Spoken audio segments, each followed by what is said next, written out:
എല്ലാവർക്കും നമ്മുടെ ചാനലിലേക്ക് സ്വാഗതം. ഇന്ന് നമ്മളൊരു പൈനാപ്പിൾ പുളിശ്ശേരിയാണ് തയ്യാറാക്കുന്നത്. വളരെ കുറച്ച് ചേരുവകൾ ഉപയോഗിച്ച് പെട്ടെന്ന് തന്നെ നമുക്ക് തയ്യാറാക്കി എടുക്കാവുന്നതാണ്. വളരെയധികം ടേസ്റ്റിയുമാണ്. അപ്പോൾ വീഡിയോ ഇഷ്ടപ്പെടുവാണെങ്കിൽ ചാനലൊന്ന് സബ്സ്ക്രൈബ് ചെയ്യണം. അപ്പോൾ നമുക്കിനി വീഡിയോയിലേക്ക് പോകാം. പൈനാപ്പിൾ പുളിശ്ശേരിക്ക് വേണ്ടിയിട്ട് നമ്മളിവിടെ 3 കഷ്ണം പൈനാപ്പിളാണ് എടുത്തിരിക്കുന്നത്. പിന്നെ 2 പച്ചമുളക് എടുത്തിട്ടുണ്ട്. ആദ്യം നമുക്ക് പൈനാപ്പിൾ വേവിക്കാം. ഒരു ചട്ടിയിലേക്ക് ഇത് അരിഞ്ഞിടാം. ഇതുപോലെ കനം കുറച്ച് ചെറിയ കഷ്ണങ്ങളായിട്ട് അരിയാം.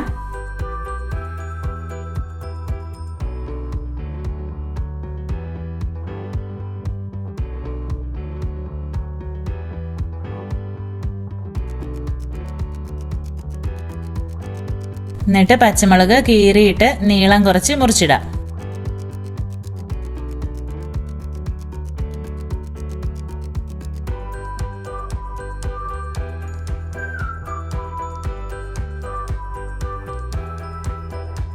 ഇനി 1/2 ടീസ്പൂൺ മുളക് പൊടി ചേർക്കുന്നുണ്ട്. പിന്നെ 1 നുള്ളു മഞ്ഞൾപ്പൊടിയും ചേർക്കാം. ഇനി ആവശ്യത്തിന് ഉപ്പും ചേർത്തിട്ട് കുറച്ച് മാത്രം വെള്ളം ഒഴിച്ച് ഒന്ന് മിക്സ് ചെയ്യാം.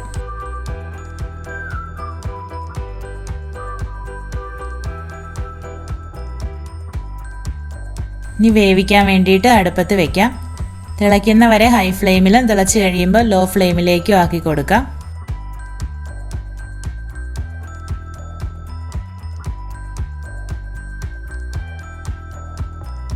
ഇനി നമുക്ക് അരപ്പിന് വേണ്ട ചേരുവകൾ നോക്കാം. 1/4 മുറി തേങ്ങ ചിരണ്ടിയത് വേണം. പിന്നെ 3 ചുവന്നുള്ളി, 2 നുള്ളു ജീരകം.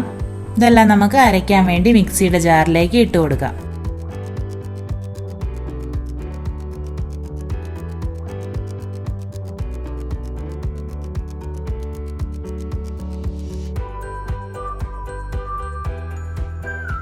പിന്നെ ഇതിലേക്ക് 1/4 ടീസ്പൂൺ മഞ്ഞൾപ്പൊടി ചേർക്കുന്നുണ്ട്.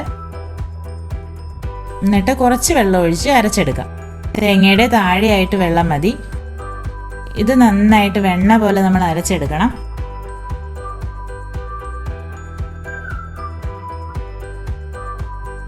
ഇതുപോലെ നമ്മൾ അരച്ച് വെച്ചിട്ടുണ്ട്.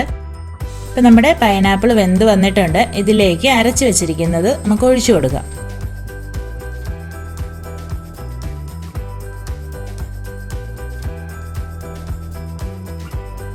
മിക്സിയുടെ ജാറ് കഴുകി കുറച്ച് വെള്ളം കൂടി ഒഴിക്കാം. ഇനി അരപ്പിൻ്റെ പച്ചമണം ഒന്ന് മാറുന്നത് വരെ അടുപ്പത്ത് വയ്ക്കാം.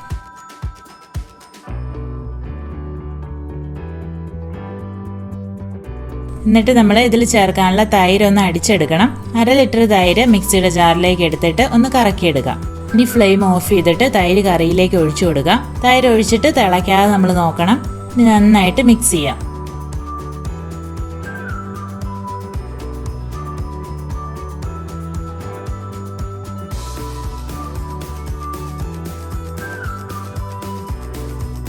പിന്നെ നമ്മൾ ആവശ്യത്തിന് ഉപ്പും ചേർത്ത് കൊടുക്കുവാണ്. ഇനി ഒന്നുകൂടി നന്നായിട്ട് മിക്സ് ആക്കാം.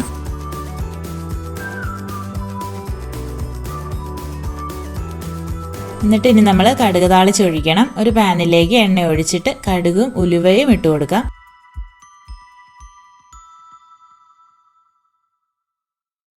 ഇത് പൊട്ടുമ്പോഴത്തേക്കും കറിവേപ്പിലയും 4 ഉണക്കമുളകും ചേർക്കാം.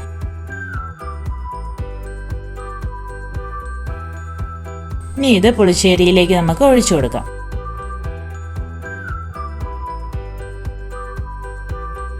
ഇപ്പം നമ്മുടെ സ്വാദിഷ്ടമായ പൈനാപ്പിൾ പുളിശ്ശേരി റെഡിയായി വന്നിട്ടുണ്ട്.